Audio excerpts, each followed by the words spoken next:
your electronic warfare. That's an Ewo patch, isn't it? I was like, oh, he knows. That's very good. But he knew about the electric spectrum. He knew how important electronic warfare was, and sure enough, the first patch that I ever exchanged was with a. He was a lot older than I was. I was a lieutenant. He was probably colonel. He's probably up lower 50s at the time. He's probably not around much more. But yeah, the first patch I took was a Ukrainian patch. So kind of funny how this all comes full circle. Oh, yeah, well, it is a great story. It's a great thing you did there, Colonel Jeff. And yes, that was big news to bring here to MriyaReport. I think we all loved it. And I know it brought some tears to eyes, too. I was more than likely a kid at that air show. Well, if you're one of the guys who ran around and collected autographs, please see if you can find one that says Jeff Fisher. If I could find my air show program, I probably have it. That's really awesome. All right, guys. Hey, it's almost 11 o'clock at night here. I hope everyone enjoyed the little surprise, and I hope everyone has a great weekend. Let's all focus on doing some good, especially for some Ukrainians out there. Slava Ukraine. Everyone have a great night. Herom Slava. Herom Slava. And thank you, Colonel Jeff. Have a great night, too. We love that story, and we love how these connections happen here at MriyaReport. Mockers, back to you. Okay, well, as you've come back to me, I'm going to go back to the Ministry of Defence report from this morning, which mentioned Vuhledar, and backed up what I said earlier, really, that over the last 6 days, Russian online commentators have claimed Russian forces have made significant advances, breaking through Ukraine's defences in areas in Zaporizhia Oblast near Orkiv, and 100 kilometers to the east, Donetsk Oblast near Vuhledar. But Russian units have probably conducted local probing attacks near these areas, but it's highly likely that Russia has actually not achieved any substantive advances. There is a realistic possibility that Russian military sources are deliberately spreading misinformation. Who'd have thought it? In an effort to imply that Russia's operation is sustaining momentum. And I just want to link this in to the reports of liquidated persons and items over the last 3 days. One of these days was 910, and today is 850. Yesterday was 700 and something. But these are all really high figures, and these do show that there is a push towards an offensive, but it's not doing very well. If you look at the amount of tanks and armored vehicles and trucks and logistic vehicles and what are they called, artillery pieces, that they've lost just over the last 3 days. Well, it's pretty surprising. I was shocked to see those numbers, and if you add them together, that what they're losing is totally unsustainable. I cannot see how they can continue along that path for any period of time. And they're also very close to meeting on the other end of that offensive some Western main battle tanks. And I suppose that's why they're giving this big push now, because they think that this is the time before these things arrive. and it doesn't appear to be doing them any good. Yehuda, you've popped up to see us. Hello there. Hello. We got some numbers coming in where apparently I was wrong. It's a 250 tanks committed by the end of the week, and some ambassador from the Frenchness people. You can't say the French anymore, according to the AP style guide, because they said it's not right. I don't know if you read the AP style guide or style book.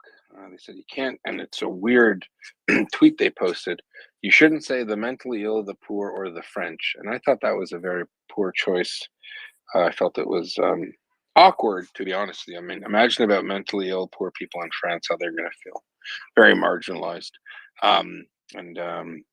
Anyways, the French ambassador said something. Ukraine's ambassador to France, my apologies, said 321 tanks. I said 250, so I was wrong. Look, we're looking at 500 in total. That's where it's going. A lot of the Russian bad people support Russia said, oh, 100 tanks. Ha ha ha. 84 tanks means nothing. It's not 84, bozo. Or bozos, plural. It's a lot.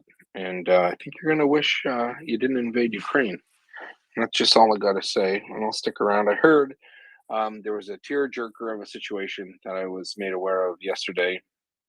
And Colonel Jeff Fisher, salt of the earth.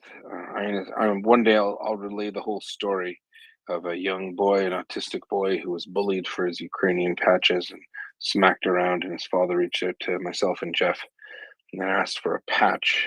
And instead, Jeff arranged for slightly more than a patch. He arranged for him to fly in a jet and offered to pay for the whole damn thing. And the place that did it refused. They said, nope, we're going to do it for free. And it choked me up inside. Anyways, I was a little busy earlier, so I'm kind of glad that I wasn't here because I have a eye condition which makes my eyes drip sometimes. It's a medical condition and nothing to do with emotions at all, Mockers. A lot of us teared up, Yehuda. It's because you're weak, Alan. You see me, I have a medical condition. It's different. Yeah, I totally understand. I'm fine until I start talking, and then I'm like, oh, I'm going to make myself cry. Thanos has his hand up here, so I'll go to Thanos. Thank you. Colonel Jeff is a special guy. I have the privilege of working with some folks who have served with him, both here in the U.S. and overseas. And the stories that come back about him are always top shelf, as Axel would say. The top drawer. Okay, top shelf for us. Sorry. And we also don't cry. We just smile and nod. Okay, so we got one on. You've butchered the English language enough with defense and capital and all that stuff. I just want to make sure we're. You're right. We only perfected the art of defense, not the spelling thereof it. So fair enough. You can only do so much. I'll let that slide, Thanos, because I like you. Thank you, sir. I like you as well. If we could talk for a second about something that was brought up earlier, and that is what is going on right now with the Russian. I'm not going to call it an offensive because I don't believe it's really organized enough to be an offensive. It is just a series of what we might call probing attacks, but these probing attacks are human waves. They are just wave after wave of Wagner criminals or Russian conscripts. And in some cases that they are making some forward progress. It's a question about sustainability. But I'm wondering, and I brought this up a little bit earlier this morning, and now that Yehuda's on, I'm kind of curious to hear his thoughts on the subject about if we need to ramp up significantly production of artillery in the short term beyond what the latest Ukrainian ask even has been given that really artillery is our primary defense on the eastern front and the southeastern front against these human wave attacks that we are seeing. There's just so many places right now where they're launching them from that, the only way you're really going to be able to stop this is with volume fire. So your thoughts, sir? Oh, sorry. I heard about. You're gonna have to repeat the last half of that because I did pull off to answer a DM. I apologize. My apologies. I shouldn't put you on the spot like this. No, go ahead, sir. I just popped in, Yes. so there's a bunch of messages. Go ahead. In your opinion, is the current ask for artillery tubes and artillery rounds, the howitzer rounds, the 155s, is it sufficient to repel these current human wave attacks that we're seeing by Wagner and by the Russian conscripts? Or is this something that, really the West needs to not just ramp up production or accelerate it, but actually double down? Because right now we're burning through more rounds and tubes by orders of magnitude than the NATO forces did during Afghanistan, and definitely more than the U.S. did in Iraq during the war and the subsequent occupation. Yeah, no, it's a good question. And when it comes to artillery and procurement, I'm not an expert at all by any means. I think let's zero in on exactly what you said. These skirmishes, these advanced contacts that the Russians are doing. What are they comprised of? I think they include nary an infantry fighting vehicle, so they're all dismounts, right? So you have to remember that you can deal effectively with these dismounted advances with all sorts of other, even platoon level assets, right? Heavy machine guns and mortars.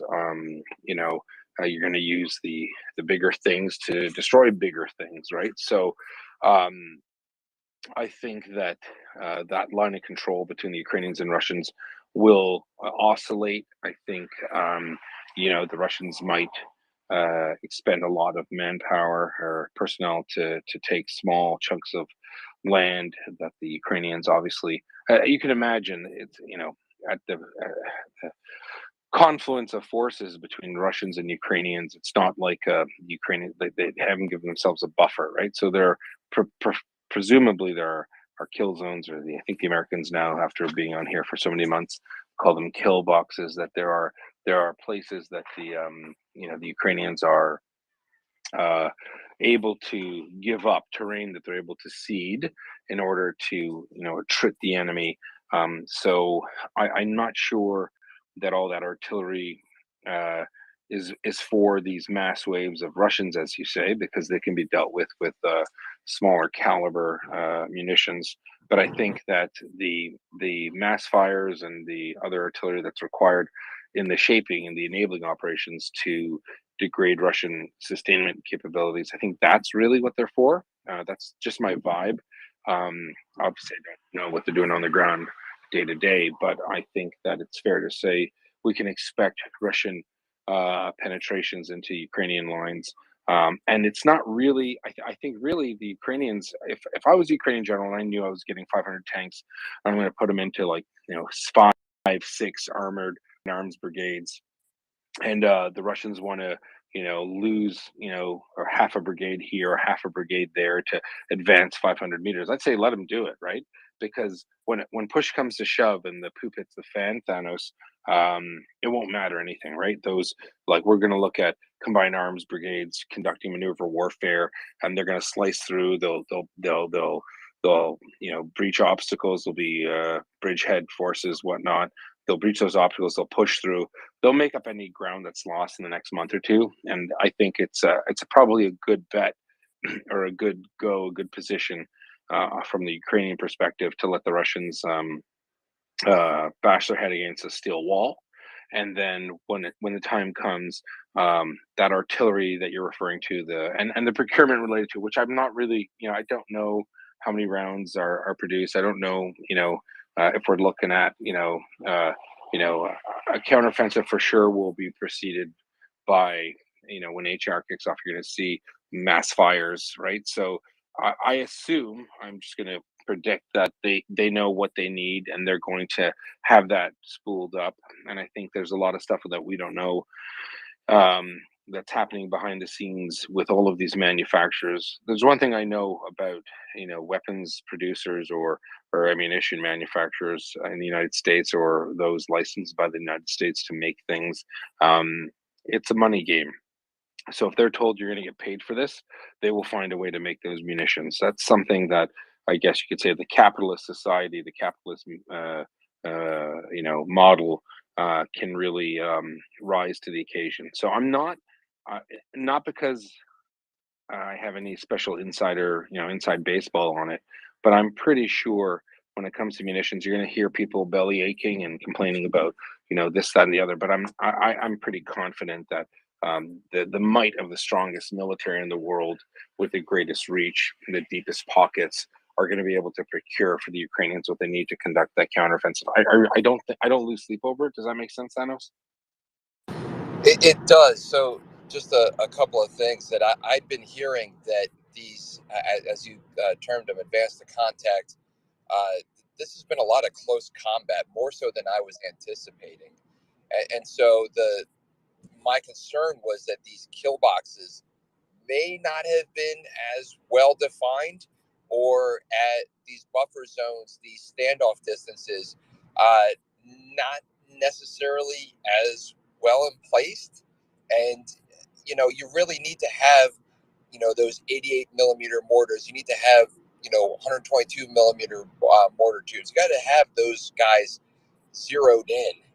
And so these attacks, these waves, they had me worried that there was some kind of gap in preparation, in doctrine, or in equipment that was, causing some manpower losses to the Ukrainians, and casualties that, really we don't want to see the blue forces taking.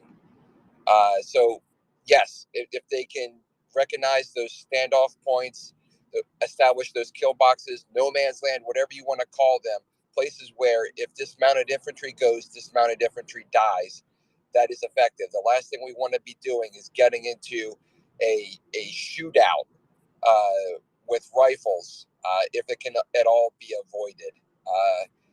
I'd Right. like I'd like to see a lot more indirect fires being called to kind of provide that buffer and that standoff, because right now it's a waiting game before, Ukrainians have those combined arms capabilities, and then it's over.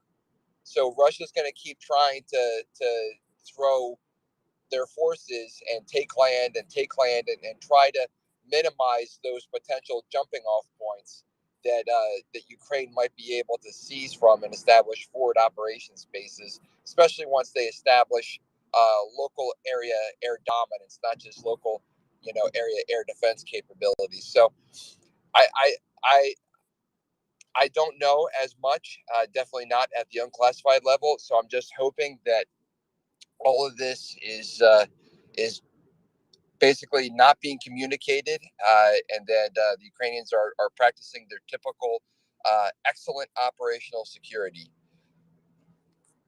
No, fair enough. So we do know. Listen, so from some of our Israeli Ukrainian friends, we do know that the Bakhmut, AO is quite unique in the sense that all sorts of new warfighting techniques are being practiced. What are they?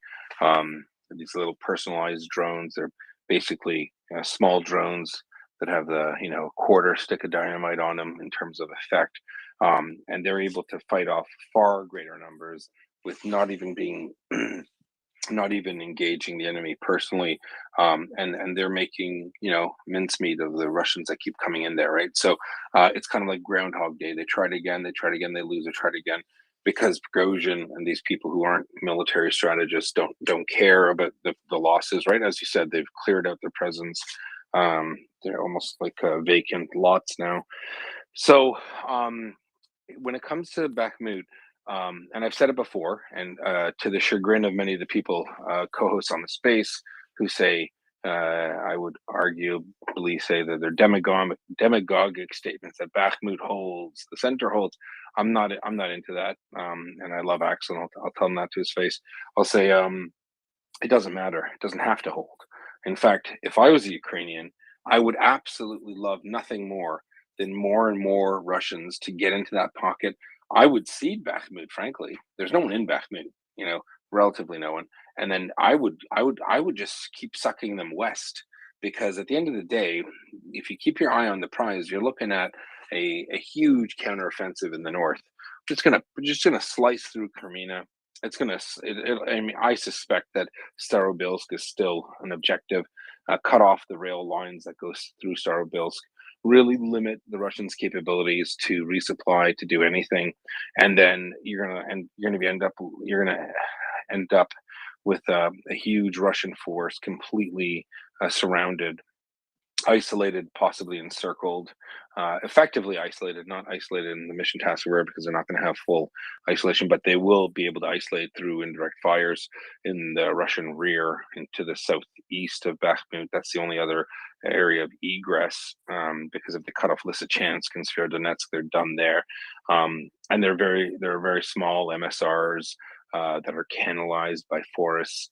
It's a dog's breakfast for the Russians. So if the Russians get, if the Ukrainian perspective is that the Russians feel confident and supremely comfortable in that area, that's probably a good thing. And when it comes to the effort and the resources the Ukrainians are expending to defend Bakhmut, it's relatively far less than the Russians are 3-1. It's like 5-1 ratio, and the Ukrainians are utilizing all sorts of new and creative techniques in order to deal with the Russians. Very new, very strange. It's almost like a movie. So that's just outside of our normal wheelhouse in the infantry world. So you have Russians. They keep pushing up on Bakhmut. I personally would love to have the Russians sucked in another 15 kilometers through very, it's not permissive terrain, and then have the Ukrainians mount that counteroffensive to the north and to the south, and really, they'll end up like the Israelis in '73. I think with the Egyptian Third Army or Fourth Army, I forget. Just totally going around them and cutting off their lines. And I think that's what I think. If the Russians aren't smart, that's what'll end up happening to them. There's 40,000 troops in that area. That's 4 divisions, kind of ish, right? So have at her, So the reason why I'm saying this is because I get a lot of DMs that I know. So they're gonna say, if the Ukrainians lose, the Bakhmut is the gateway to Bakhmut. That's all the Russians are going to get. Solidar. What's happened next? They thought within 24 hours, they'd be marching onto Dnipro. It's fantasy land. These are not, don't listen to Russian Telegram. Don't listen to Russian Twitter. They don't know what they're saying. So anyway, yeah, thanks, Thanos. Sorry, I hope I'm rambling. A T-shirt for you to launch on Maria Aid would be the Bakhmut Roach Motel. Russians check in, they don't check out. Or they can check in but never leave and call it Hotel Bakhmutifornia. What do you think? That works too. Amen. Well, yeah, no, it's these are very important points that you make, and I think it's important because people sometimes are a victim of headlines, right? And I mean, again, the good thing is the Ukrainians have never been sacred about a piece of land. They're not like the Russians. Oh, we must have this, we must have that, we must keep Kherson, and they lose it, right? I mean, they're not thinking. There's no I don't see a strategy there, right? There's no such thing as bypass. It's just about looking at a map, what Soloviev and that Margarita lady there, who needs a margarita, if you ask me, what they can say on late night TV in Russia, and it's just not how you fight wars. You don't fight wars that way, Thanos. No, and this is what happens though when you try to compare and contrast what you get on MriyaReport versus the propagandists. that they put up on Soviet television. I mean, Russian television. I'm sorry. Freudian slip. Not too far from the truth. All right. Does Clyde want to jump in? And if John wants to come up, please do. But go ahead, Clyde. Yeah, just a question about this whole idea of how much ammunition. There was a post a week or so ago. Don't know how credible it is. David posted it and talked about the top 20 or the 25 countries that are making ammunition for the Ukrainians, and said each of the top 8 is producing more than right now Russia can produce by itself. And his next quote was, "It's over." So is that just overspeak? I mean, is that is it just has to take time to work? Yeah, I don't know. I personally, I'm not tracking that. Maybe Thanos or Alan Walker's Axel. Don't know. But I mean, I can tell you one thing: a country's economy crippled by sanctions, a country's economy that is a primary industry economy. You know, these are people. That country produces things that they dig out of the earth and ship out. They can't. They can't produce much, man. They can't. I mean, could they get superior technology traded through shell companies in Switzerland that get to, some Indian, ship or Maldivian boat that makes it to North Korea, that makes it to China, that makes it to Russia? Sure, but that long and circuitous route won't make up for what the Russians were able to produce in the past. It's just not realistic. I mean, you just cannot squeeze water from a rock, right? Yeah, it seems like if this is true, then basically we just have to work out their storage of everything that they've hawked away since World War II. All those old munitions that half of them don't work, and then once that kind of works its way out, if this is true, then it's just a matter of time before they just don't have the artillery to fire anymore. The artillery fires are already way down from where they were. Is my understanding. So maybe that's a sign of what's to come.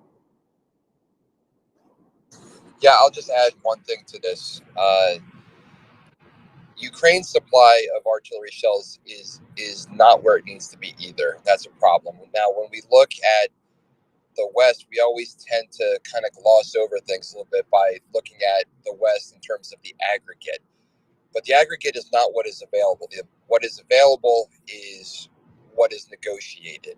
Each country has their own required stocks that they need to maintain, some by doctrine, some by statute.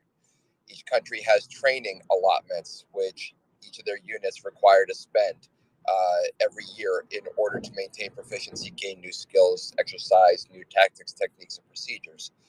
This is all well known. The industrial capacities are the next question, and that is, as rounds come off the line because they're no longer certified, they've aged, they may not be suitable for firing anymore, you need to replace them. What is your capacity? Then you look at budgets. What kind of budgets do you have available? Axel will point out, say, the support requirements for Ukraine only would occupy X percent of, let's say, the U.S. defense budget or the British defense budget, name your country. And that's true, too. But we all know that appropriations don't work that way, and that it is very difficult to get these line items approved when you have exhausted means of transferring equipage that would otherwise be retired, which is largely how the West has been resourcing Ukraine to date.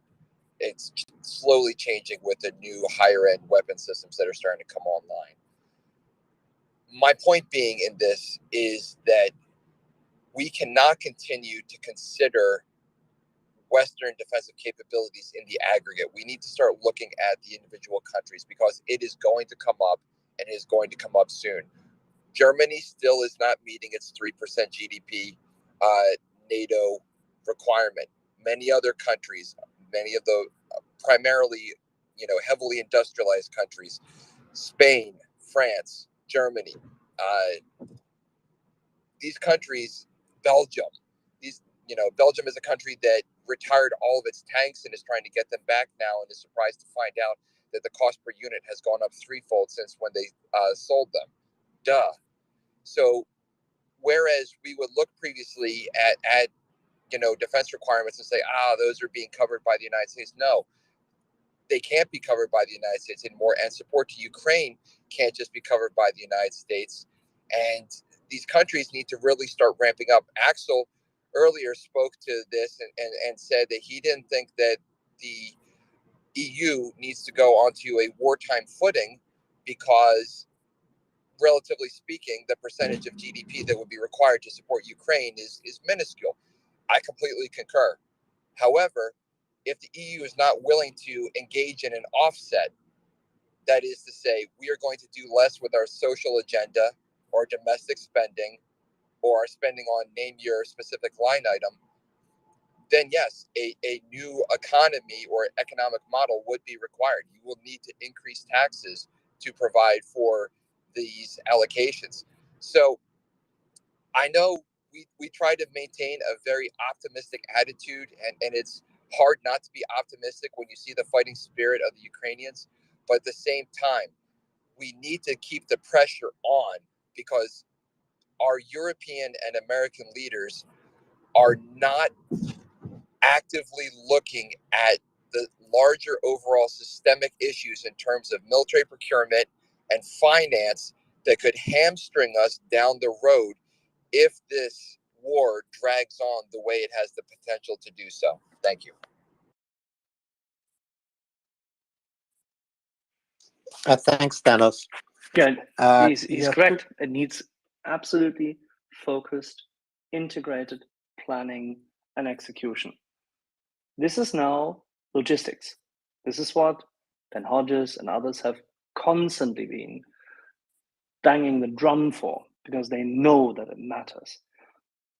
With the decision for the tanks having been made, with the decision for the F-16s and almost likely follow-up forces of the F-15s, maybe even supplemental A-10s to assist the Ukrainians bridge the gap until Western multi-role fighters are in theater, whilst their Sukhois are depleting.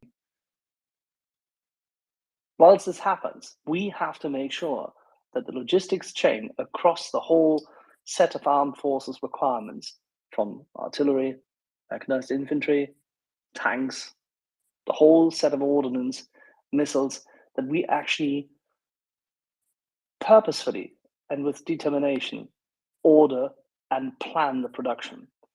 Yes, it's not a war. It's not a wartime economy. On the contrary, it is good logistics, but also very consequent, very, very dedicated wartime production in those weapon systems manufacturing circles. This is what's missing so far. This needs better coordination. We hear a lot of good news, that there's a lot of integration already. There's a lot of preparation, but there seemingly also is a lot of friction and a lot of procrastination still. And therefore, yeah, Thanos, completely agree. Thanos, you want to follow up? I also think, Axel, this is going to be part of the discussion at the next Ramstein conference, Ramstein 9, on February 14. It's not just delivery of weapons, it's coordination. Yeah, I think this is key. We will see exactly this effort, but we have to keep the pressure on. We fail to support the politicians in this run for it. It's not going to work. We have to make sure that everybody knows that the public is behind them.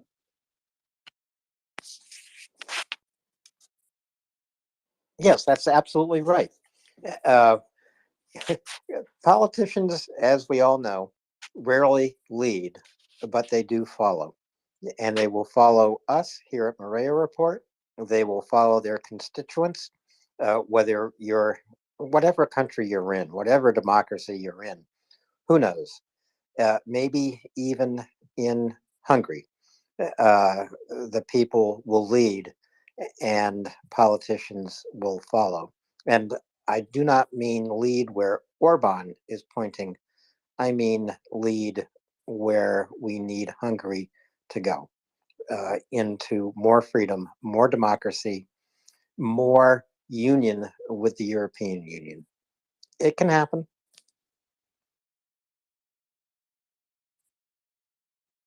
Well, I have succeeded in killing the conversation here, mockers, but I know that you can revive it. You can light a fire here at Maria Report. Well, we can only try. I'm being sent some fabulous videos.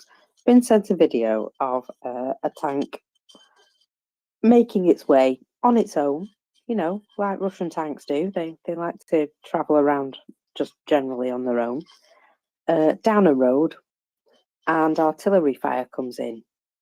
And the tank driver thinks, okay, no problem. I'll just get off the road where the artillery fire's coming in, and I'll just drive through this field instead.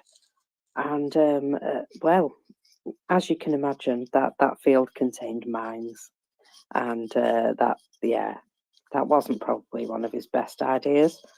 However, it does make for a good video.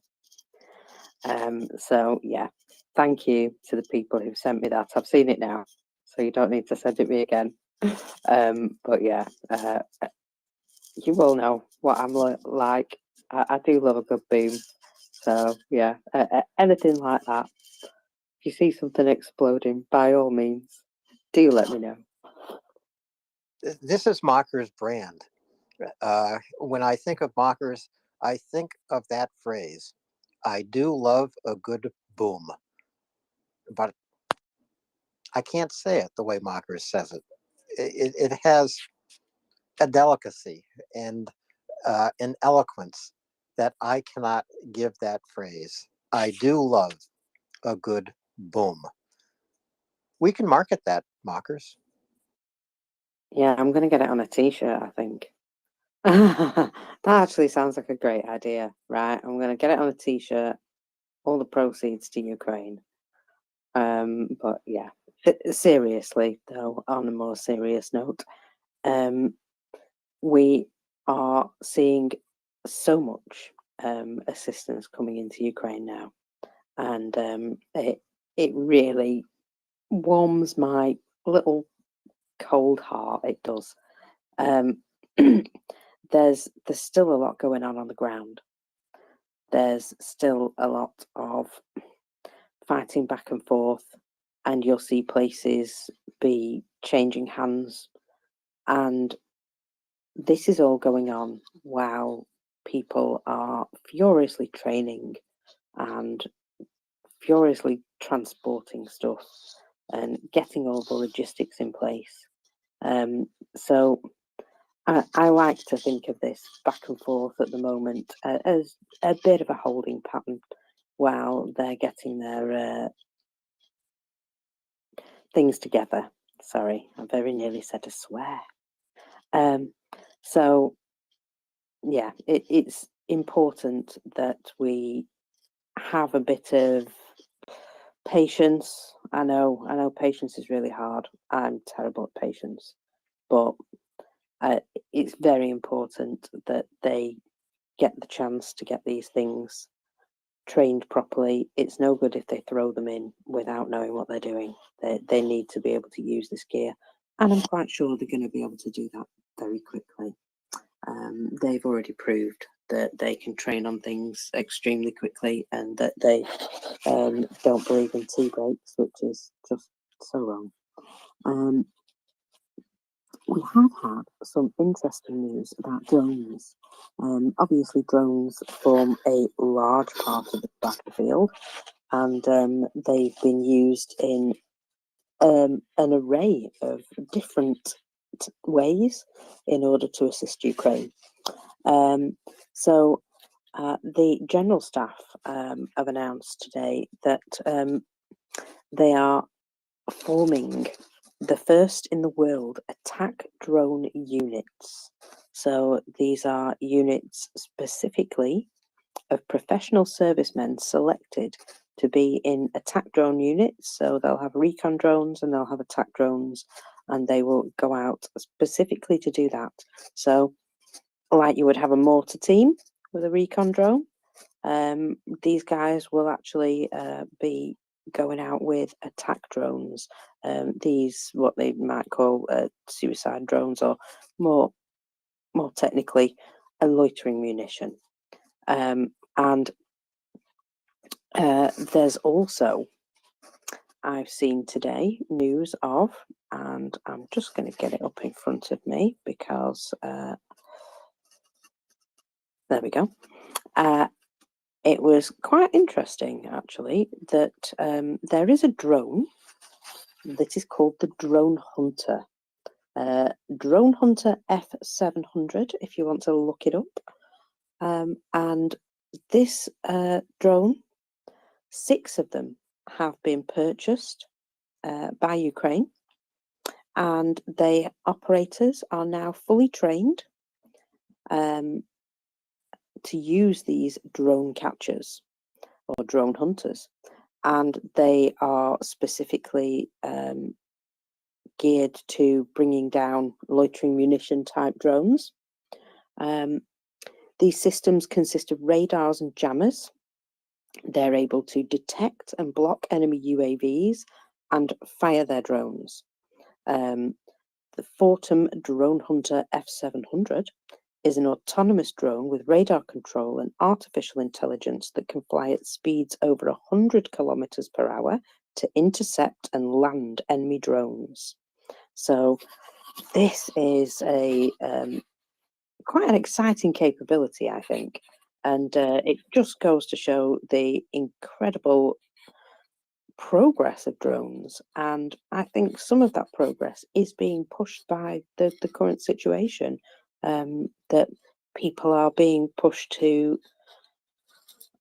be more innovative and be quick about it, because if it can be useful in the battlefield, if it's something that proves to be extremely useful and proves its worth in the battlefield, you can imagine that there's going to be orders rolling in for these things, because drones especially are something that are quite a big part of what's coming in the future. We've seen all sorts of automated equipment and systems, and they get smaller. We've seen the little mosquito type drones, the little tiny reconnaissance drones that can be used to look in dark places and round corners and clear buildings and subways and subsystems. So, you know, the technology is making these sorts of things much more within the grasp of the Ukrainians and within the grasp of anybody who might want to use them in the future for whatever. I mean, certainly a drone hunter type drone is going to be useful to use for security. You know, if you've got an asset that you want to make sure is secure from prying eyes, you don't want other people's drones flying over it, and so that's the sort of place where I would find that being applied. It's amazing how much me as a person, as a human with a general level of education, has learned about drones and tanks and artillery pieces. Between you and me, Alan, I don't know any of the technical stuff, but I can answer most questions. And people DM me and they're like, I've got a question for the tank guys.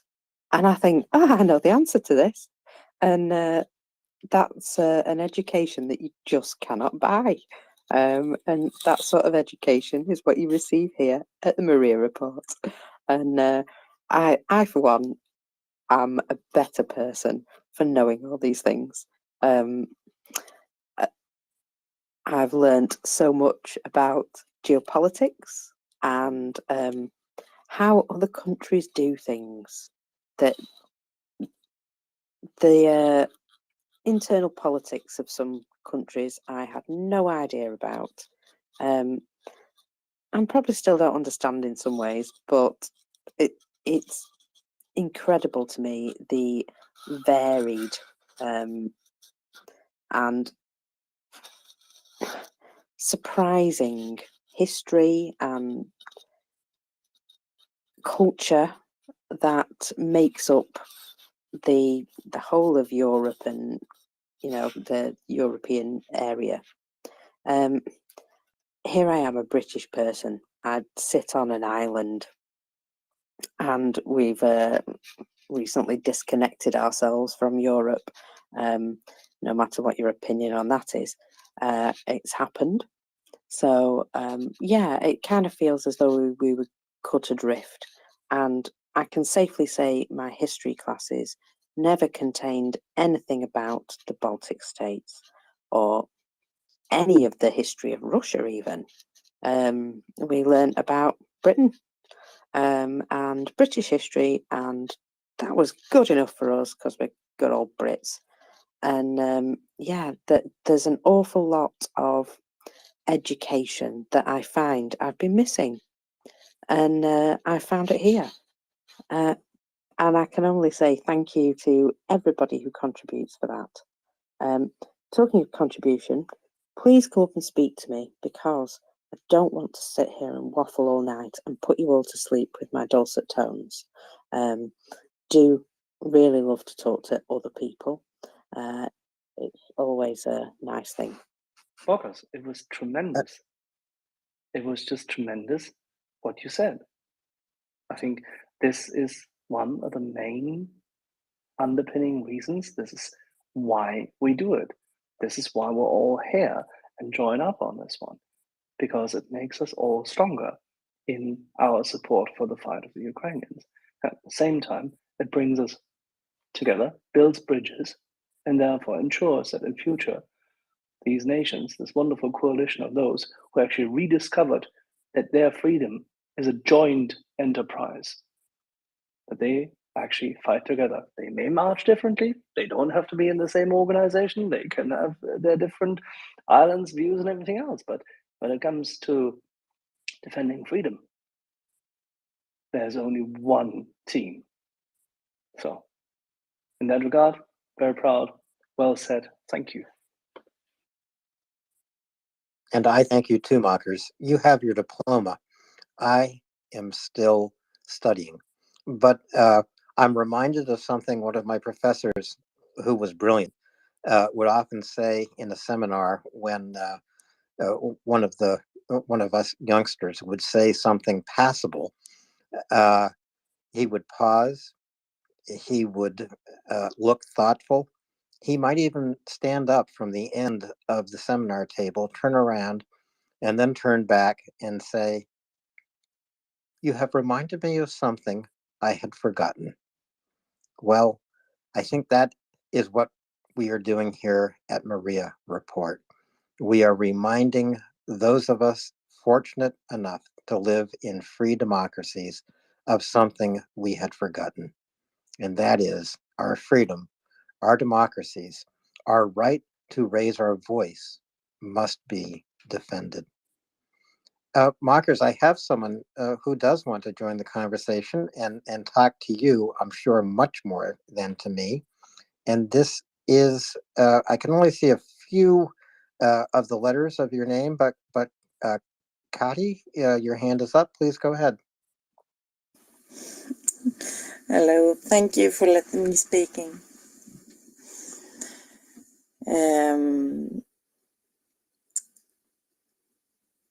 I'm just referring to what you learn at school, and me being a Swedish person,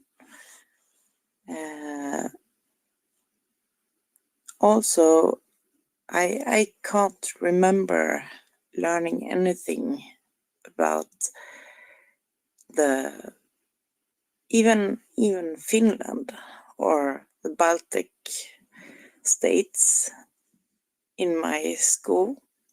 And I think that is really scary. I mean, almost on, and also Russia, of course.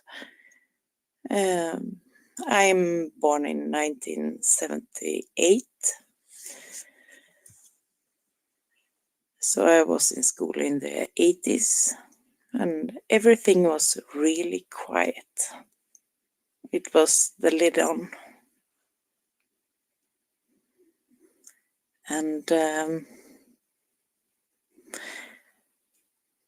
I've learned so much the last year about our history, about history with Ukraine and history with Baltic states and Finland and much more, which we never were told at school.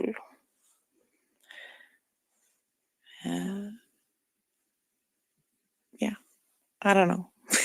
Yeah, well, I'm with you there. That it surprises me that there is so much history that I hadn't known. Sorry, I just muted you for a second there, so there's no feedback. Yeah, there's a massive gap in my historical knowledge, which is being filled by this space, by people speaking about their personal experiences or the experiences of their families. I mean, obviously, I knew about the World Wars because that was like a, part of the curriculum. You've got to learn this, but to know about what actually happened to the places in between. I knew about Germany. I knew about Britain and America, but they weren't the only people involved. And from my recollection, that is pretty much all I remember from that there were many other countries in between which were taken over and had terrible experiences. And I don't know if it was because I was a child that the actual history wasn't taught to us in full, or if it was just an unpalatable subject. But I can safely say that, my history teacher let me down. That's all I'm going to say on that. I feel as though I really had my eyes opened in this last 12 months. Mark, you've come up to speak. Go ahead. Thanks, Marcus. The trouble is, there's just so much history, isn't there? And yeah, you're right. At school, we only ever learn a very small amount. I did what was called an O level, which was an old exam thing, which you take when you're about 16 in the UK. It used to be, we don't do it anymore. We do a different one now. And I have a feeling we did the unification of Italy. So, that's obviously a very, very small part of European history, and that's what we covered in that course, amongst other stuff as well. So we only ever skimming the surface of knowledge about history. And the other challenge about history is that you're typically looking at it from one perspective. So if you look at the history, say, of Ireland, you may look at it from a British perspective, or you may look at it from an Irish perspective. Different people will have different views on it. It's really difficult, and there are so many books out there which give you some fantastic information about different topics. Now, I've certainly learned a lot about this as well. I haven't learned how to pronounce the Ukrainian names, unfortunately, Ukrainian place names. So there's some learning I need to do. But can I just ask a quick question, if I may? I saw Colonel Jeff put a tweet out saying there's going to be a big announcement at 10:30 CET today, which I've missed. Have I missed it? You have missed it, unfortunately. Yes. Colonel Jeff, I'll just quickly tell you what happened. Colonel Jeff was asked by a long-time listener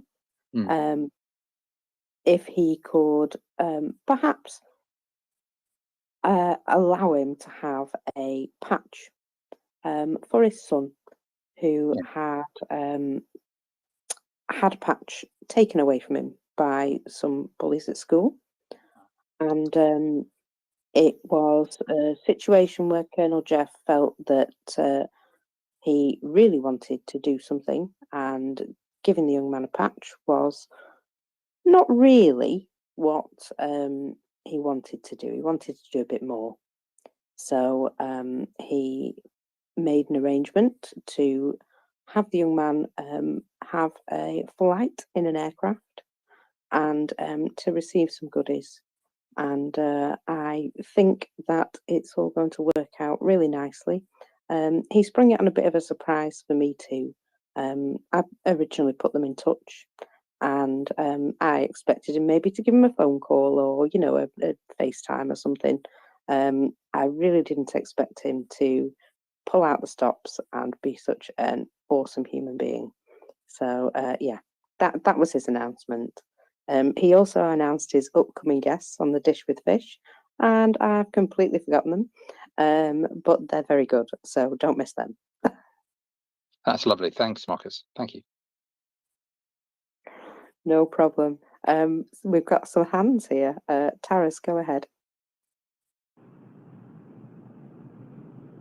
So good afternoon. Thank you for letting me speak. I just want to add my comment on the same topic about learning history. So I grown up in Ukraine, but at that time it was when I was at school, it was still the Soviet Union. So I think from the perspective, the history can be used as a weapon, and I think it was definitely weaponized in our education during the communist time. The history was taught in a way that it shows that certain ideological points which government wanted to do, and the totalitarian government was using history to convey some messages, propaganda, and so on. So somehow we studied ancient Greek and ancient Rome, but the whole history of the United States was completely missing, and the modern history of Western Europe was missing, but the attention was put into history of Russia and so on. So I'm not surprised about that, but what I'm surprised that the previous caller, I think that Kaden was talking about her experience, and I thought it's only on this side of the Iron Curtain when the history was manipulated in a certain way by Soviet government. But I'm surprised that some points of history were not even available for the Western country. Thank you. Thank you, Taras. And I think what Mark said is quite important, that it is taken from whoever's giving the history's perspective. And of course, history is still being used as a weapon in Russia. They appear to have quite a twisted version of history, which doesn't seem to match up with the facts. And I think in my case, being, from Britain and us being an island, it was concentrated a lot more on the history of Britain. It's got lots of history. And they skimmed over the world wars, but they didn't really go into any proper detail about who those people were, how they got through Europe to the Britain's doorstep, and the absolute chaos that they left in their wake. And I think it's important to remember that from my perspective, Britain fought in the war and USA came to help us, and it leaves out an awful lot of people who were also fighting for their freedom during that time, and it's important that we recognise that as well. And a lot of those people have been fighting for their freedom ever since, in one way or another. And it would appear that Ukraine still has that hurdle to go. And and here we are. Catherine, go ahead. Thank you. This is one of the things that one of the reasons that I think that this, what do you call it, channel, is really important, because now we can connect as adult people and actually compare our views or our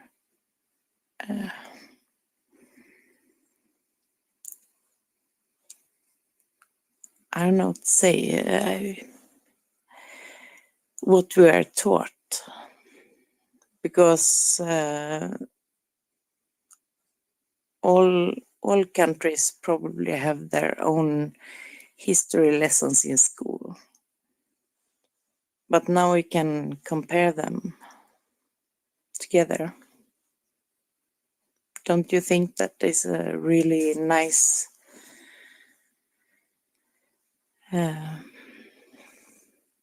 thing? Right? Yeah, I totally agree. The education that I've received from this space, I cannot consider that I would have got it in any university. It's an education from life, from experience, and from knowledge. But I think a lot of people here still feel and see the influence that Russia has had. We can see it on a daily basis, I think, in various places, if you only care to look. And its very insidious nature has led to an awful lot of history being not talked about, perhaps. And I think it's absolutely high time that we drag all of this into the light. Sunlight being the best disinfectant, and we're seeing the truth for what it is now. And I certainly feel as though scales have dropped from my eyes. Yeah, but not really only that, but we have different points of zero. We have different learnings from our schools. And I don't really mean East and Western. We have different teachings from our history class, from Sweden, from England, from Netherlands to Spain to USA. So we kind of need to synchronize, I think. And this is a great channel to learn, I think. You're absolutely right, Catherine. It is. I'm going to go to Mark because he's got his hand up here. Thanks, Marcus. Another aspect of history, it is a very personal thing. So, you experience history, one experience history. You think about your family's history, what your relations have been through, what your friends have been through, what your communities have been through. And today is International Holocaust Memorial Day. And, I'm reading some of the tweets and some of the stories about the people who managed to escape or survive the Holocaust. They're about the children who came to the UK on the kinder transport. I saw a picture of two sisters, two small girls who came here on the kinder transport. Their younger sister remained behind with their mother, and the younger sister and the mother died. Those two girls survived, but history for them will be a very different thing for history for those of us who didn't have that in our family experience. It's weird, it's somewhat a bit weird this, but I feel that the further we are away from the Holocaust, in a way, it feels that it's more not celebrated, but more recognized now than it was then. I don't know if that's true or not, but maybe it's the fact we've got the ability to see those individual stories now. But it really brings it home, I think. Yeah, thank you. Mark, that is very well said. And Catton, your comments about history also so well said. As Mark just pointed out, history is personal. And this is true. And as Mockers said, so many of our history teachers failed us as students, young students in high school and before high school. It's what they left out that failed us, because once you begin to pursue history as an individual, and I do think it's an individual pursuit, it's up to all of us. We all need to encounter history books about our own countries, about any period of the past that we wish to know about. We need to encounter scholars and their histories filled with facts and filled with their scholarship that will make us stop and ask ourselves, can this be true? And once we have asked that question, then the door to history is open to us. Because once you're asking, can this be true? You become your own kind of historian. You become your own kind of investigator. You follow your curiosity. You follow wherever various histories will lead you. And history is not just about events. It is not just about renowned men and women. It is about philosophy. It is about how to make choices, how to lead a life that has value. So we all need to open history books and allow others to guide us to the books that will teach us the best. Catton? Yeah, I just want to apologize. I totally forgot to say that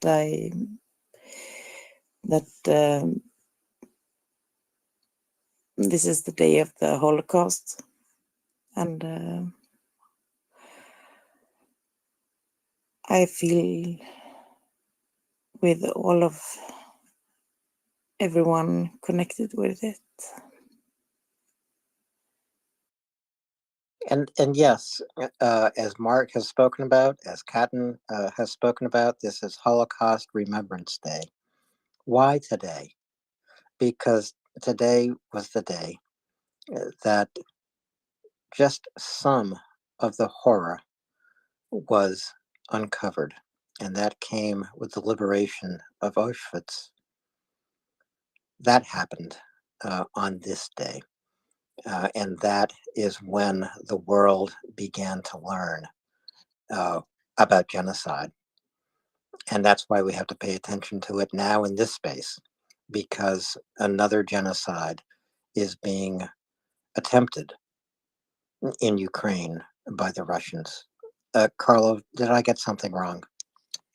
No. I just want to add one minor details. Actually, Auschwitz is liberated by Ukraine forces and not by the Russians and not by the Americans. So that is why it's for the Ukraine a very important day.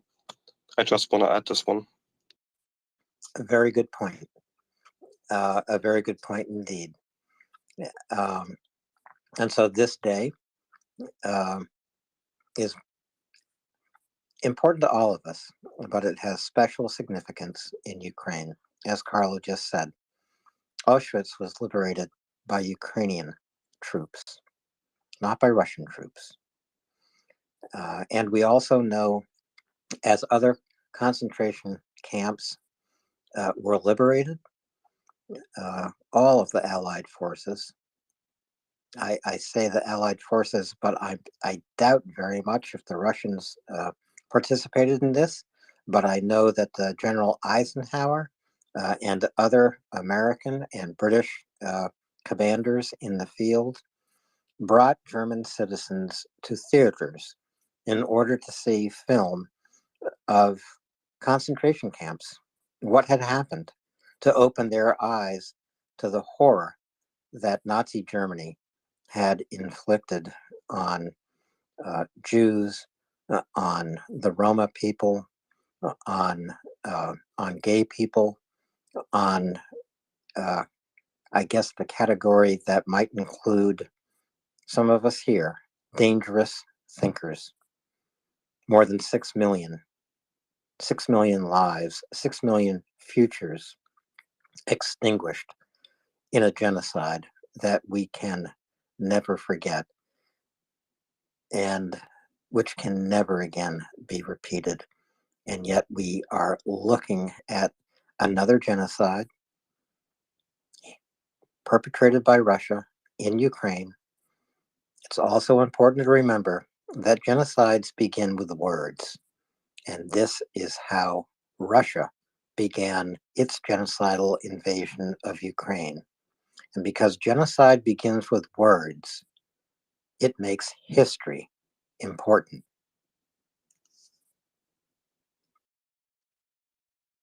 Absolutely, Alan. And talking of something historical,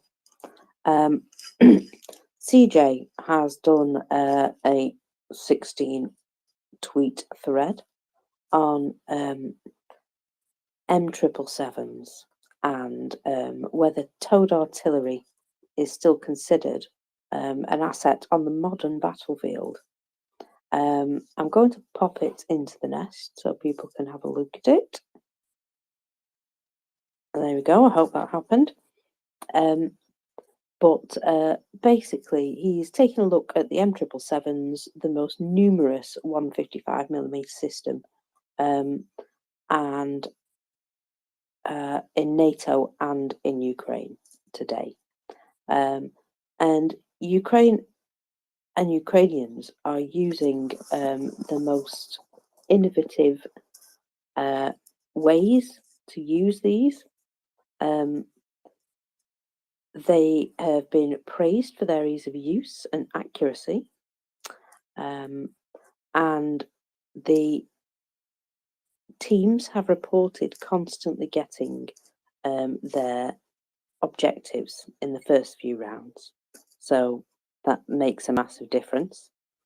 They were actually, Ukraine was being outshot 20-1 at the time during the summer. So being able to move very quickly with your towed artillery is very important. Speed, getting yourself, folded down and back off away from where you might receive any counterfire. It's very important. So that's something that he's saying is a virtue. And then he goes on to the major counteroffensives that came up in September, and that making a point that the M777 crews had more time to set up their firing points and do a lot more precision fires as a result. And we all saw the results of that, many a thing blowing up. And that makes me happy. So they were, however, using these M777s a lot more than I think they were originally designed for. And as a result, they have gone through a few of them. They've also had a few of them attacked by Lancet drones, although in a lot of cases, because they're like quite mechanical and chunky, and they're not easy to break. The Lancet drones had difficulty actually doing any damage to them. And I think we've all seen the videos and pictures of Lancet drones being stuck in camo netting, which again, it is a nice, easy fix. So, that's what they've been doing in some locations. They've been popping up netting around them just in case they get spotted. And so these camo net sort of, I don't want to say cope cage, but you know what I mean. These camo net contraptions have been popping up all over, shall we say, even in other units with other items such as the crab. So basically, his final word on it is that yes, they do have a place in the battlefield. They're oh, hello, I've got people waiting. They have been a massive asset to Ukraine. They've certainly helped with the situation where they've been outgunned. I can't say outclassed, outgunned. And the very fact that they've been so precise has meant that they haven't had to keep firing at the same rate as what's incoming. They just need to hit the targets. And so, yeah, it's a very detailed post with information about towed artillery, and CJ makes a point of saying that they do not shoot and scoot. They shoot and then they get folded away and they move. There's no scooting, apparently. And Mockers, I was just about to use the technical term shoot and scoot. And that's why we need to read CJ's thread, which Mockers has put up into the nest. And that's just above the speakers panel here. So if you scroll up, which you do by scrolling down, that's kind of an odd thing. You'll find this tweet up there, as well as many other really good items for folks here to read. And I do want to encourage people, please retweet MriyaReport. Bring others here to learn. Bring others here to talk about history, and bring others here to talk about their views, their knowledge. Have people bring their questions here. Chances are we have someone who can answer your questions, some kind of expert, a military expert, a diplomat, a general, even more important, a Ukrainian citizen on the ground right now, living somewhere in Ukraine, maybe running the railway, maybe running the postal system, maybe working as a first responder, as a fireman in Kharkiv. And bring folks here to MriyaReport. This is where you can get verified news. One of the most remarkable things I learned here, Mockers, was that on the front lines in Ukraine, Ukrainian soldiers listen to MriyaReport. Nucley, who is a volunteer from Israel and fighting in Ukraine, told us that one day. I think Malcolm Nance told us that one day. I think James Vasquez told us that one day. So this is information from more than one person. And what we heard is MriyaReport makes a difference to Ukrainian soldiers fighting this battle for freedom and for survival. Why do they listen to MriyaReport? Because they hear from you how much support the world is giving Ukraine. How many millions of people care about what happens. It care about what happens to individuals and to families in Ukraine, to children in Ukraine who've been kidnapped and deported back to Russia. I say back to Russia, into Russia. We don't. We often we misspeak here, but tens of thousands, tens and tens and tens of thousands of Ukrainian children have been kidnapped and deported to Russia. Why? It's part of Russia's genocidal plan. All of these children must be returned to Ukraine.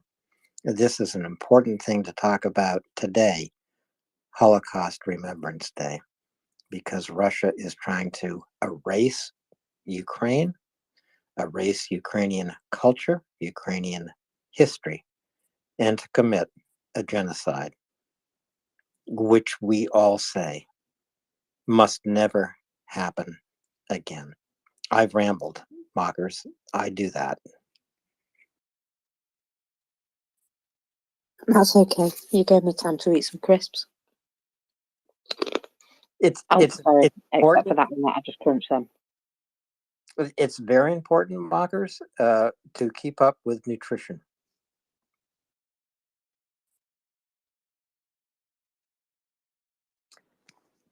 So I'm still crunching. Crunch all you want, as long as it's not celery. We've had some celery experiences here on the Maria Report from speakers. We won't mention those who have chosen to eat celery while their mic is on, and they're just listening. But we all noticed it. This happened weeks and weeks and weeks ago. I spotted that immediately. I knew it was celery immediately from the crunch. And yeah, he did admit it was. And I was like, I knew it. I just knew it. My first thought was celery too. And this is why my advice to anyone who wants to have a career in radio or here on Twitter Spaces, if you're going to eat on air, choose yogurt or oatmeal. Noted. I'll try and remember that from now on.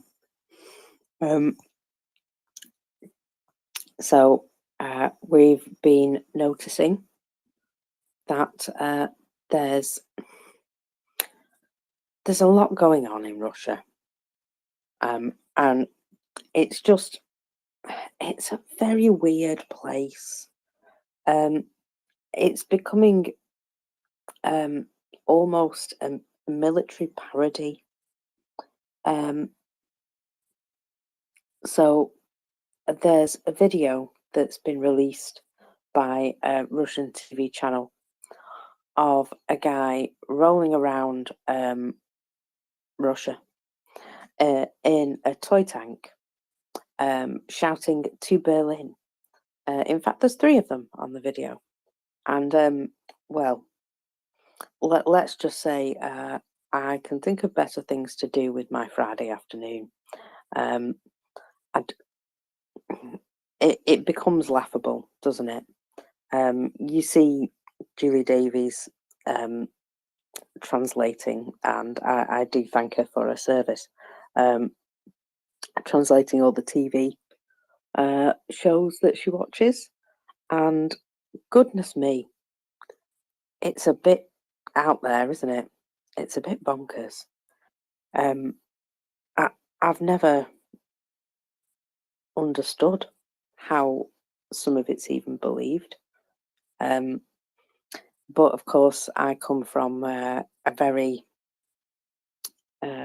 open-minded Western viewpoint, and so to hear and see such strange and magical things,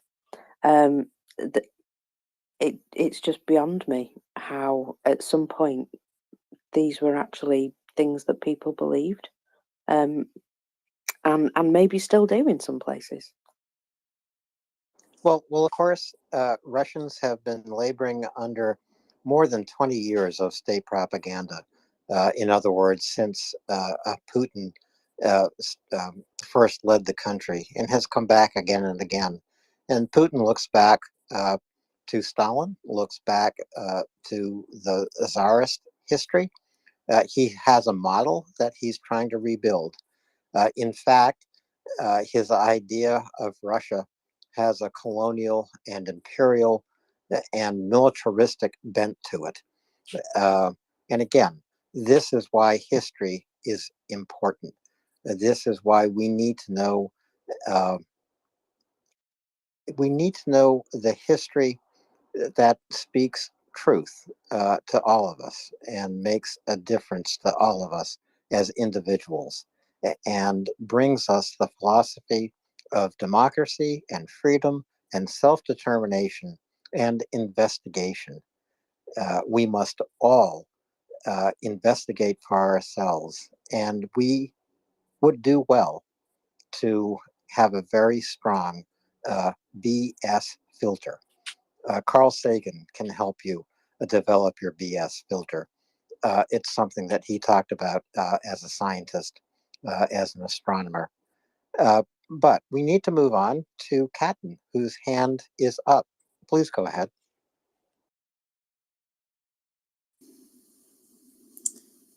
I just want to thank you for tonight, and I'm really glad to listen to you. And I urge you all to seek more history facts. Okay? Good night. Thank you, Catton. In fact, Catton launched this discussion about history. Mark came up and joined us and talked about different perspectives of history, I think very effectively. Mockers talked about how her teachers failed her in teaching history. I would say the same thing about many of my teachers in elementary and high school. I didn't learn what history meant until I reached college, and I was lucky. I was lucky to have professors who knew how to talk, knew how to engage, knew how to take uh, my idiocy and turn it into curiosity. That's what a college education did for me. I was an idiot when I arrived. I was less of an idiot when I received a diploma. And it launched me on a lifelong path of trying to be less and less and less of an idiot. And here I am at MriyaReport, where idiocy is really not permitted. So I'm learning here every single day. Yeah, well, the problem is all the people that don't reach college or high school or universities, like me. We don't learn until we have to when we're adult. Well, you know, some of the best scholars I've ever met and ever read are also not college educated. They're just curious people, and they have the BS filter that Carl Sagan wants all of us to have, and that's just how to tell uh, fiction from truth and how to tell propaganda from investigation. Now we need to do that more than ever. Yes, of course, but I mean all the rest of the people. Well, the rest of the people, Catton, can join us here at MriyaReport. We'll help them. You will help them. Yeah. And mockers will help them. Well, I'll certainly talk to them. I'm quite happy to talk to anybody, me. While I'm here, I just thought I would mention something that's come past me about Japan expanding sanctions against Russia. I do like to see this wholehearted let's get on board approach. under the new sanctions package, Japan will ban exports of goods and technology that could be used for military purposes to 49 Russian companies from February the 3rd. Now, obviously, that's a bit late in coming. However, it is something that's very important. The slowdown of the tap of any technology or goods that could be used for military purposes is absolutely imperative that we get this done. And I note that also the Wagner Group have received some very personal sanctions recently as well, and that kind of warms the cockles of my heart as well, because they do indeed deserve to be recognised. We would like a bit more than what they've received. I mean, what's happened is they've received not a terrorist group status, but a different status, as a transnational criminal organisation, which is not quite there. However, it does mean that they can receive specific sanctions. So these are based upon the obvious signs of the group not being very nice guys, shall we say that, and the crimes that they've perpetrated wherever they've been, not just in Ukraine. They seem to make a habit of behaving particularly badly. So they're starting to actually be recognised for who they really are now as well. And I think that's important, because they've been roaming around selling their services to the highest bidder and generally being horrific wherever they've been. And just bringing them to account, even just on their own as an entity, is a step that I think needs to be taken. And it was taken yesterday in the United States.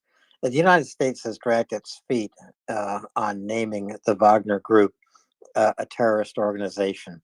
But yesterday, in a hearing in the United States Senate, in front of the Foreign Relations Committee, 3 undersecretaries, one from the State Department, one from Defense, one from USAID, which is an international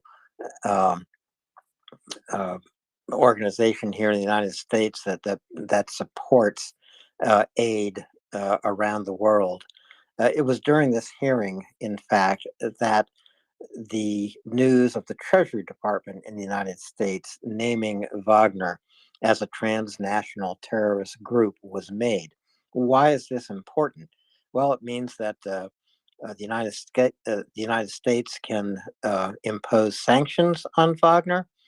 It means that it also recognizes what Wagner does outside Ukraine, for example. Where are they active? They're active in Africa. Why are they active in Africa? Because Africa is rich in minerals and in rare materials, rare ores, and Wagner seeks to exploit these resources wherever they go as a military force, as a paramilitary force. And so you will find them active in places like the Central African Republic, in Mali, in other African nations.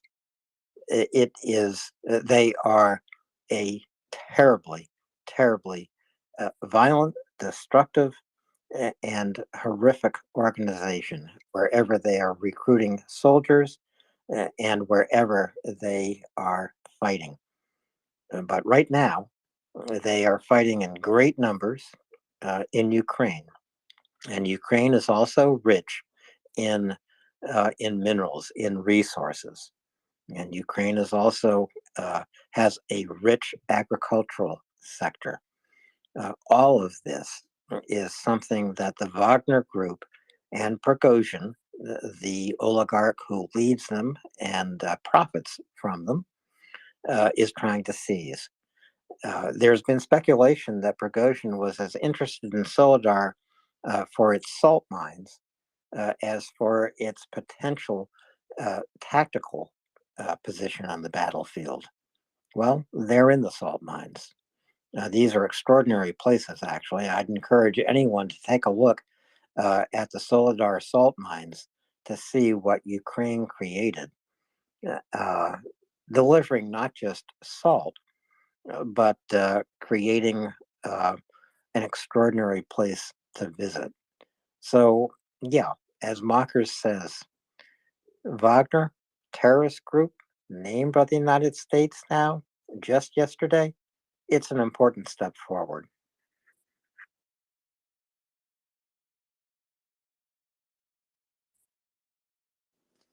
Folks, please bring others here. Retweet this space. Bring your questions to us. Bring your news to us. We're all watching what happens in Ukraine every single day. We all have high hopes for Ukrainian victory and Ukrainian advances every single day. And now NATO, the coalition of the willing, is unleashing a flood of new weapons that will help Ukraine become victorious. The most important, main battle tanks.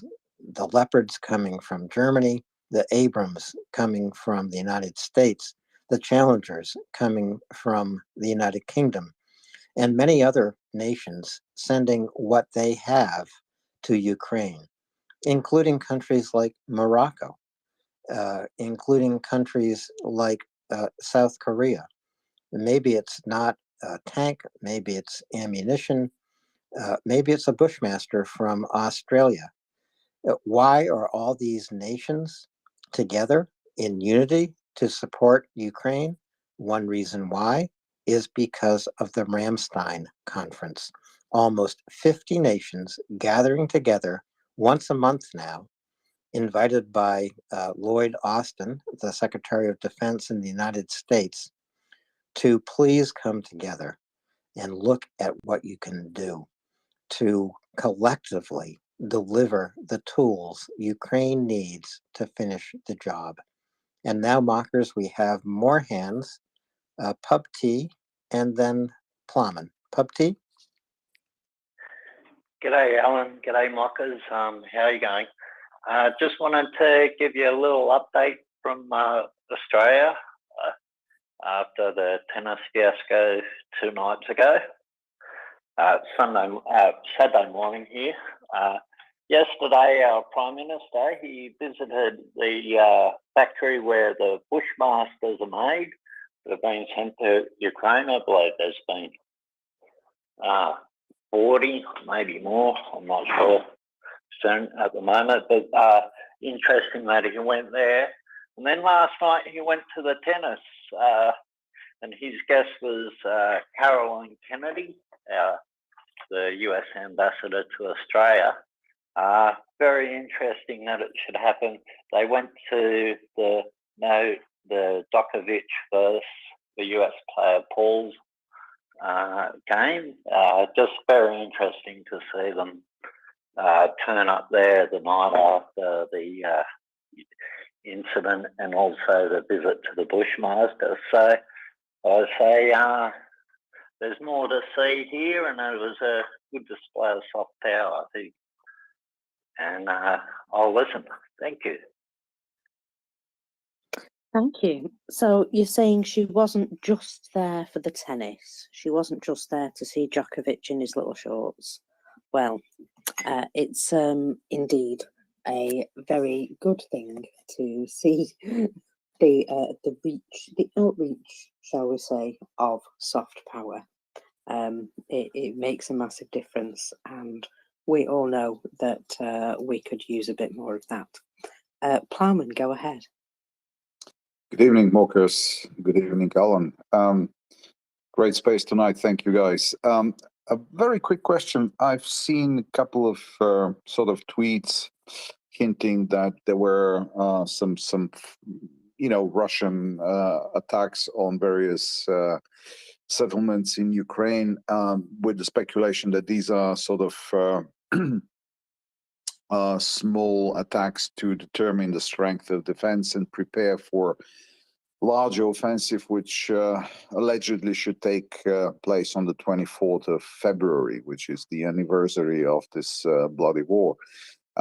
And why this caught my attention is because every fascist and Nazi type of regime, they live off sort of anniversaries, false icons, some symbols to rally the troops under the flag.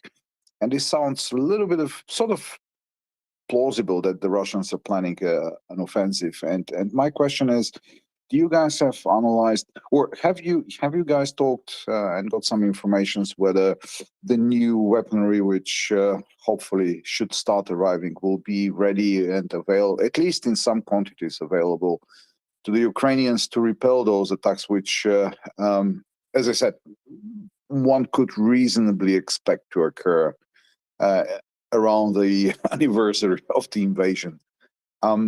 Might be a stupid question, but in any way, as I understand it, let's say an offensive is a possibility on the Russian side. They have mobilized more than they said they will, and obviously Putin needs some pretended successes, whether real or not. He needs something to survive. So this is my question. Thank you, and I'll listen. Well, it's not a stupid question at all, Plowman. Chuck Farrer talked about the potential of a Russian offensive last night on bullet points, and he will be back here next Tuesday to talk more about it. And Chuck has tweeted out some more maps today, especially around Kremina. It was around Kremina that Chuck reported on a large concentration of Russian forces that has the look of an offensive under preparation. But this offensive has not been launched. We also looked at Bakhmut yesterday, and we have looked at Vuhledar, and Mockers brought us news from Vuhledar just earlier tonight.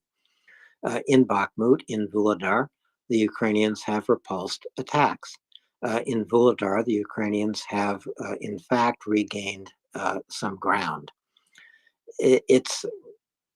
And what you suggest about an offensive from the Russians around the anniversary, the first year anniversary of this invasion by Russia, which would be February 24. Will it come before that? Will it come on that day? Will it come after that? No one knows. Will the main battle tanks being delivered by Germany, the United Kingdom, the United States, other countries reach Ukraine in time to repel these attacks? Well, right now we are assuming that these tanks will be delivered in 6 to 8 weeks. In other words, providing Ukraine part of what they need to launch their own spring offensive. Will they be there in time to repel these attacks? Maybe not. Is Ukraine already prepared to repel these attacks? Quite likely. Yehuda and Chuck and other military experts have talked about the ground prepared by Ukraine, so-called killing boxes, where artillery is already zoomed in on where the Russian advance might occur. Mockers, you are more of a military expert here than I am. I was just going to add at this point that it's not just the Western main battle tanks that are being handed over. We have the Polish Twardies, which are upgraded T-72 tanks, I believe. And, they could literally hand them over the keys and pretty much say, we painted this bit a different colour, and the optics, when you look through them, they're better. And you know, that's kind of about as much introduction as they need, I think, for those. So, you know, some of this equipment may well reach the battlefield prior to then. And if we're to believe Gunny's little theory, a lot of this training may have already been done. And we just have to see. I mean, you know, they don't tell us everything for a reason. And we know that Ukrainian forces have been in places where they could well have been trained on these items prior to us receiving any information about it. And even if they haven't been fully trained, they've read the books, they've had chance to go and look at the machinery. I'm quite sure they won't have wasted any of their time. So yeah, I do believe that there's every possibility that things could happen faster than we expect, but we have to temper our excitement for now. But like I say, the Polish Twardies, there's a big chunk of them, and there's no reason why they couldn't pretty much wheel them in and start using them, I believe. But go ahead, Plowman. Thank you, Marcus. Very well argued. Thank you for the information, and it's quite reassuring. I think the point you made and the point Gunny has made, God bless him, is quite valid. Training might have happened before we even knew about it, and we should know about it. That's perfectly valid, and I would expect this to be the case, hopefully. So yeah, thank you for the reassurance and the information. Now it sounds much more. How shall I say? It's a grim business of war, but still we still have good reasons for optimism. I think, and as well, I hope that Broadleys will be soon as well available to the Ukrainians, and they do have some amazing capabilities as well, especially in defense roles. So yeah, I hope, and you know, just to come back to this point, why the 24th? Well, these sort of dictatorial, crazy regimes, they live off some symbols, some crazy idiocies thought up to, you know, rally the troops, rally the population around some completely crazy stuff. But humans sometimes work like that in these type of societies. So I'm not saying it will happen on the 24th of February, but in and around this date, we reasonably can expect something to be attempted, might be unsuccessful, and then everybody will forget about it. But thank you, guys. Very, very insightful. Thank you. And thank you, Plowman, for coming up. Mockers? Yeah, I was just going to say no worries. And it's incredible what information you do pick up on this space, because some weeks ago I'd have never been able to answer that question. I'd have had no flipping idea. And I would have had no flipping idea what IFV stood for, but we know now it stands for Infantry Fighting Vehicle, and among the best in the world is a Bradley IFV. They're on their way.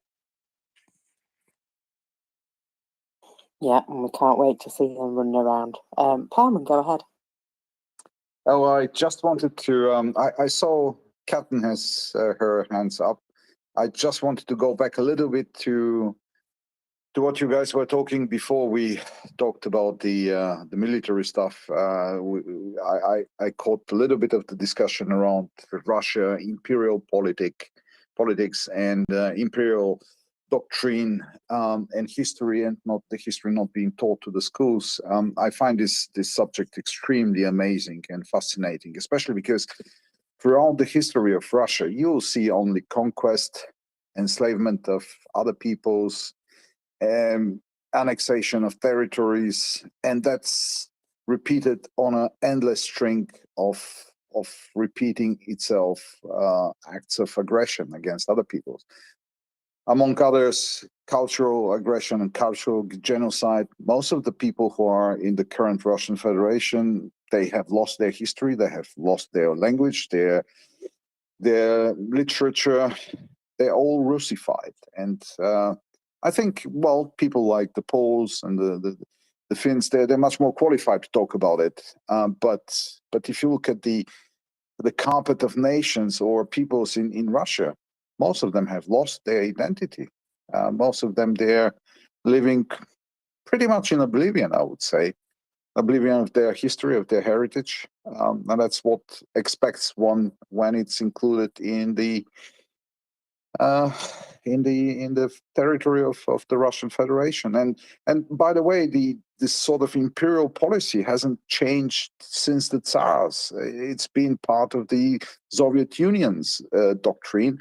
Well, a little bit disguised under the cover of communism and the Communist Party, but still the same expansionist and imperialistic politic, and actually politic. And it was actually worse during the sort of the time of Stalin, where whole nations were relocated from one place to another. And the fact that the Crimean Tatars, you have to hear the stories about them being relocated from Crimea to many other places in Russia, and many other peoples, actually. I don't know all of the stories, but you hear here and there some stories and some I wouldn't call them legends, but some reports. And you wonder why this hasn't penetrated our world. Why haven't we heard about these things earlier? Why our scientific historian community has listened more to the Russian side than to dig through the documents and put the record straight? Well, unfortunately, we probably have to correct that in the near future. So therefore I found it very, very nice that you guys spoke about the history and spoke about how Russia has behaved and about the Russian sort of imperialist policy and doctrine throughout the ages. Yeah, thank you. And it's important for everybody to know about it, because we're not dealing with an isolated incident in Ukraine. That's been their policy for centuries. That's what they do. That's what they do all the time. We might have forgotten about the wars in Chechnya, but Chechnya tried to be independent. What happened? Grozny was completely leveled. Completely leveled. The civilian victims, I've seen reports about 300,000 being killed in Chechnya. Nobody talks about it anymore. So we all should have known all along what Russia is about and how it will behave. So in this vein, it's very important that Ukraine wins, because otherwise and this is very selfish what I'm going to say, but it's true. If Ukraine doesn't stop Russia right now, then we'll be sending our children and and we will be standing on the front. That's for certain.